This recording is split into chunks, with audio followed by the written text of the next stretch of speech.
के बीच में तनाव है। इस समय की वॉर ब्रेकिंग ये कि ईरान का इजराइल पर पलटवार लगातार जारी है और यही बड़ी जानकारी हम आपको दे रहे हैं, जहां पलटवार को लेकर तस्वीर अब सामने आ गई है। इजराइल पर ईरान ने रॉकेट्स से हमला किया है। ईरान ने इजराइल पर कई मिसाइलें दागी है और अब विजुअल्स भी सामने आ गए। ये देखिए, ये वही मिसाइलें हैं जो दागी गई है। जो तस्वीरें सामने आती है वो अपने आप में दिखाती है कि यहाँ पर पलटवार का दौर भी जारी है, यानी कि ईरान चुप नहीं बैठा है। बेशक से खात्मा हो गया होगा खामनेई का, लेकिन वहां की आईआरजीसी इस वक्त गुस्से में है और वो मातम अब गुस्से में तब्दील हो रहा है। और वो गुस्सा कैसे भड़क रहा है? इन मिसाइलों के जरिए। अब आप देखिए, भीषण बमबारी का दौर यहाँ पर शुरू हो चुका है और ये बमबारी ईरान द्वारा की जा रही है। सबसे महत्वपूर्ण तस्वीरें ऋतु आपके पीछे की तरफ मिसाइलें, बिल्कुल देखिए, ये मिसाइलें जो तस्वीरें सामने आ रही है ये अपने आप में दिखाता है कि कोशिश यहाँ पर अब ईरान की भी है इस पूरी स्थिति पर काबू करने की है, क्योंकि खामेनेई का खात्मा तो हो गया, लेकिन सबसे स्पष्ट तौर पर ये देखिए, ये मिसाइल जो आपको नजर आ रही होगी, ये मिसाइल सबसे इंपॉर्टेंट लगता है आसमान वक्त जो है आसमान में चीरता हुआ, ऐसा लगता है आसमान को चीरती हुई मिसाइल आगे गई और वो पूरे आसमान को ये कहा जाए कि खतरे से भर चुकी है। और यही तस्वीरें युद्ध की कुछ और कतर से लेकर कुवैत तक, या ये कहा जाए कि दुनिया के अलग अलग इलाकों में क्या अभी हालात हैं। फिलहाल तो दुबई और कतर में घातक प्रहार किया है और सबसे ज्यादा जो तस्वीर देखने को मिल रही थी सीआईए के दफ्तर पर, सीआईए का दफ्तर जो दुबई में एक तरह से स्थापित था, ये मान के चलिए। बिल्कुल, और ये विश्व युद्ध की आग इसलिए ही कह रहे हैं क्योंकि ये 7 तस्वीरें जो कि बेहद महत्वपूर्ण है। लेकिन बमबारी भी है, हाँ, लेकिन और इसमें आग भी है। लेकिन ऋतु, सबसे खास बात ये, क्या ये बमबारी और ये आग क्या बुझ जाएगी? क्योंकि एक रिजीम चेंज की बात कही गई थी, जो मानसिकता है उसके खिलाफ ये एक तरह से लड़ाई थी। अमेरिका चाहता था कि ईरान में ऐसी कोई सरकार रहे जो उसके कंट्रोल में रहे, और खामनेई को तो एक तरह से उन्होंने असैसिनेशन हो चुका है, लेकिन अब खामनेई के ही बेटे एक तरह से कमान संभालेंगे। उस पर चर्चा करेंगे कि क्या जो मंशा थी वो पूरी हुई। लेकिन ये तस्वीर, ये देखिए, आधे से ज्यादा तो साइकोलॉजिकल वॉरफेयर पर युद्ध होता है। बुर्ज खलीफा के पास में ये ब्लास्ट होना, ये अपने आप में बड़ी बात है।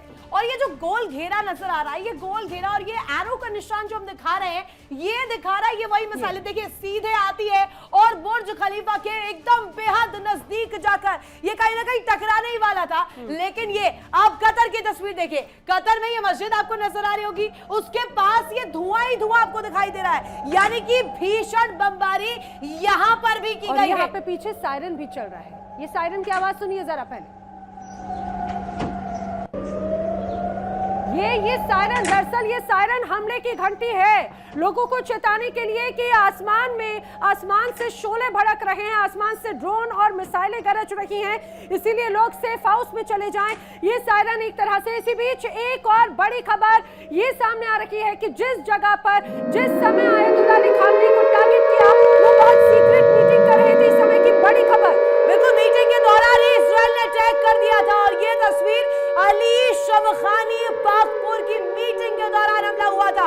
आईआरजीसी के प्रमुख जो है वो बता रहे हैं यहाँ पर साफ तौर पर मोहम्मद पाकपुर की तरफ से ये जानकारियां मिल रही है। खामेनेई सुरक्षा परिषद के सलाहकार थे अली शमखानी और यहाँ पर ये जानकारी मिल रही है बेहद सीक्रेटिव ये मीटिंग चल रही थी और इसी दौरान हुआ ये। बिल्कुल, इसीलिए तो बार बार सवाल यही खड़े हो रखे हैं, क्या लगातार बहुत लंबे वक्त से ट्रेस कर रहा था मोसाद और सीआईए।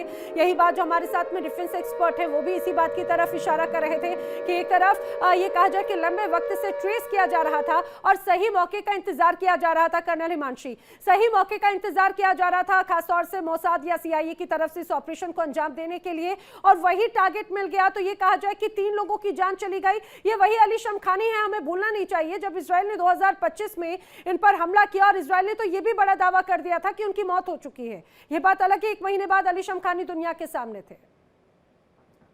जी बिल्कुल, लेकिन इस बार स्थिति बहुत अलग है। इवन आईआरजीसी के शीर्ष कमांडर हैं मोहम्मद पाकपुर, उनकी भी मौत हुई है, क्योंकि इस बार इजराइल और अमेरिका कोई गलती नहीं करना चाह रहे थे। जो गलती उन्होंने 12 दिन के युद्ध में की थी, उसके बाद दोनों पक्षों ने अपने अपने लेसन सीखे। देखिए, ईरान भी खतरनाक तरीके से अपनी मिसाइलों का जखीरा बढ़ा रहा था और इसीलिए हम देख रहे हैं कि लगातार आईआरजीसी जो है जिस तरह के हमले, विध्वंसक हमले कर रहा है और चारों तरफ कर रहा है। 6 देशों में तो वो ऑलरेडी लगातार बॉम्बार्डमेंट कर रहा है। और वही था कि अमेरिका अगर इतना बड़ा जमावड़ा लेके बैठा हुआ है जिसपे करोड़ों डॉलर डेली के बेसिस पे अगर वो खर्च कर रहा था, तो उसके लिए पुख्ता पिन पॉइंट अटैक करके उनकी जो रजीम, जो उनका सबसे मेन कर्नल टारगेट हिमांशी, था, आप उसको ये इंपॉर्टेंट चीज तो कह रही हैं, रजीम चेंज को लेकर के जो मंशा अमेरिका की थी और इजराइल इसमें कैसे कूदा, ये तो हम देख ही रहे हैं। लेकिन एक चीज स्पष्ट कीजिएगा, अभी तो मीटिंग पर बात चल रही थी ना कि मीटिंग होगी, आने वाले दिनों में अलर्ट्स दिए जा रहे थे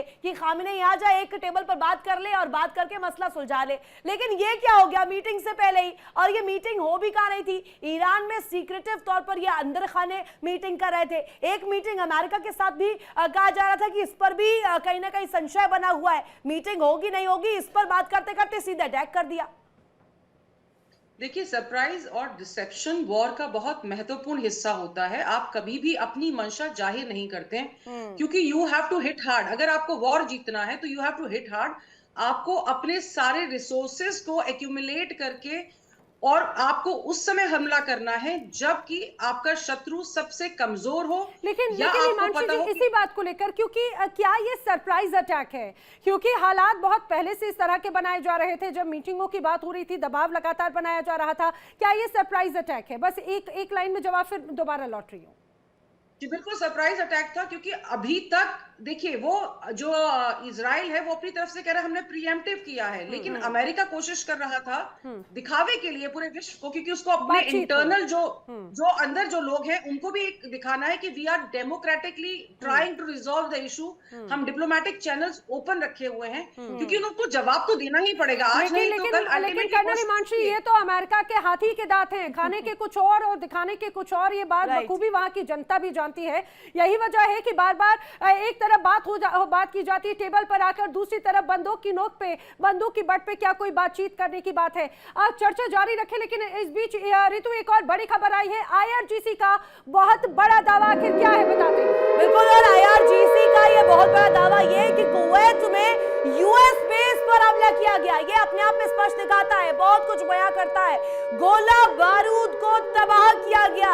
यूएस के जो गोला बारूद यहां पर लगाए गए थे, जो दागे गए थे, उसे नेस्तनाबूद कर दिया।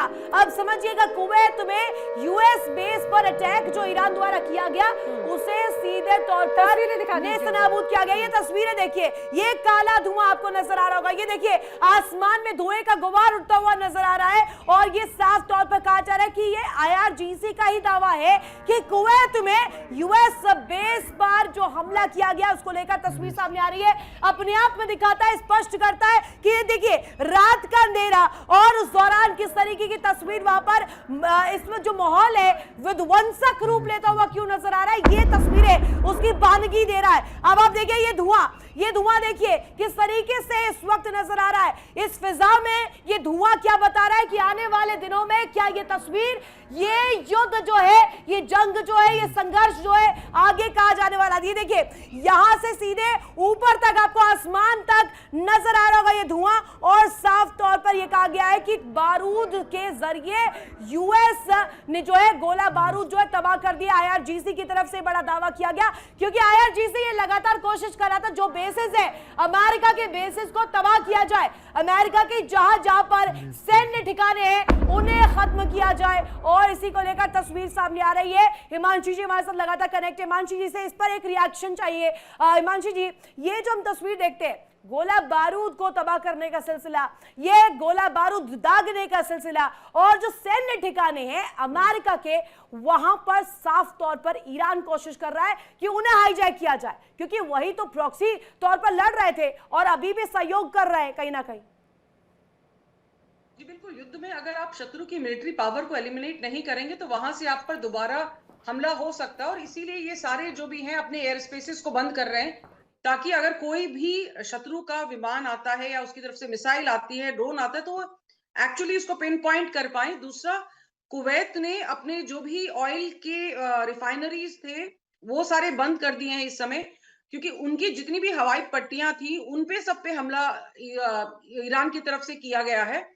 क्योंकि अगर अमेरिका की तरफ से कोई अगर वहां पे है तो ईरान की कोशिश रहेगी कि वहां का जो तेल का बुनियादी ढांचा है उसको पूरी तरह से खत्म कर दिया जाए, क्योंकि उसी के आसपास अमेरिका की सेना का जमावड़ा है। और देखिए मिलिट्री और इकोनॉमी यही दो चीजें हैं जो ड्राइव करती हैं पूरे जो और इसके बाद तीसरा हो जाता है आपका धर्म। अभी वर्तमान समय तो में मानसी जी जो एक चर्चा की जाती है वर्तमान दौर में, ये बहुत कोशिश होती है प्रॉक्सी वॉर लड़ लीजिए, साइकोलॉजिकल वॉरफेयर अपना एनहांस कर लीजिए, और सीधे तौर पर ये मनोवैज्ञानिक तौर पर भी लिया जाता है कि यदि आप हमला नहीं कर सकते उससे पहले ही भूमिका बना लीजिए, जैसा कि अमेरिका ने किया भी था, जहां यूएसएस अब्राहम लिंकन लगाया गया, जेराल्ड लगाया गया, और एक तरह से कीलेबंदी ईरान की बहुत पहले से शुरू कर दी थी। जी बिल्कुल। और देखिए कुवैत तो एक ऐसा देश है जो तटस्थ रहा था, उसकी सिर्फ एक ही गलती थी कि वहां पर अमेरिकन बेसिस थे। कुवैत ने कभी भी ऐसा उनको भड़काने के लिए या कुछ उनकी तरफ पे अटैक करने के लिए ऐसा कुछ नहीं किया था, लेकिन क्योंकि अमेरिकन बेस वहां पे है और अमेरिका को ईरान की आईआरजीसी इस समय बहुत ज्यादा मजा चखाना चाहती है। देखिए ईंट का जवाब पत्थर से तो दिया ही जाएगा जब तक उनकी कैपेबिलिटी है, और इसीलिए ये जो अब बार बार हमले हो रहे हैं, चाहे दुबई में हो रहे हैं, चाहे कुवैत में हो रहे हैं, कोशिश वही चल रही है कि जब तक ईरान को पूरी तरह से उनका वेपनरी, उनका असला खत्म नहीं होता है, वो अब लास्ट दम तक लड़ेंगे। और इसीलिए आईआरजीसी इस समय यूएस के जितने भी बेसेस हैं उन पे टारगेटेड अटैक कर रही है। ये अलग बात है कि अगर बुर्ज खलीफा के आसपास उनको इंटेलिजेंस मिलती है कि भाई अगर वहां पे कोई सीआईए का बेस है या मोसाद का बेस है, तो वो उसको भी डेफिनेटली टारगेट करेंगे, जिसमें कोलैटरल डैमेज हो जाती है। और एयर स्पेसेस पे हमला करना बहुत जरूरी है, क्योंकि अगर आप उनकी हवाई पट्टियों को अगर खत्म नहीं करेंगे तो वहां से आपके ऊपर जो लड़ाकू विमान है उनसे हमला हो सकता है। मिसाइल एक अलग चीज हो गई, ड्रोन अलग चीज हो गई, लेकिन अगर आपके पास में हैंगर्स हैं और आपके पास में अगर रनवेज हैं तो वहां से काउंटर अटैक की जो शुरुआत है लेकिन मुझे लगता है कि जो बाहरी समर्थन है वो भी बहुत महत्वपूर्ण है, क्योंकि एक तरफ ईरान को चाइना रूस सपोर्ट कर रहा था, जिसकी टसल पहले से ही अमेरिका के साथ में थी, लेकिन इजराइल के साथ में एक बड़ी सैन्य ताकत थी, सुपर पावर का सपोर्ट था। लेकिन फिर भी एक जो है रिजीम चेंज की लड़ाई या अन्य मोर्चों की लड़ाई अभी भी लगातार जारी है, बड़ी खबरें लगातार जारी हैं। कर्नल हिमांशु, आप हमारे साथ जुड़े, आपका बहुत धन्यवाद। लेकिन ईरान और इजराइल के इन हमलों में खामनेई मारे गए हैं और इसको लेकर लगातार अब हलचल भी बहुत तेजी से सामने आ रही है। बिल्कुल नैना, और ये लगातार बड़ी कवरेज इंडिया डेली पर जारी है। रुकेंगे बहुत छोटे से ब्रेक के लिए, आप कहीं मत जाइएगा, आपको दिखाएंगे हर एक अपडेट से रूबरू करवाएंगे। बने रहिए इंडिया डेली के साथ। एक छोटा सा ब्रेक, वापस लौट रहे। देखिए इंडिया डेली 24/7 अब आपकी स्मार्ट टीवी पर।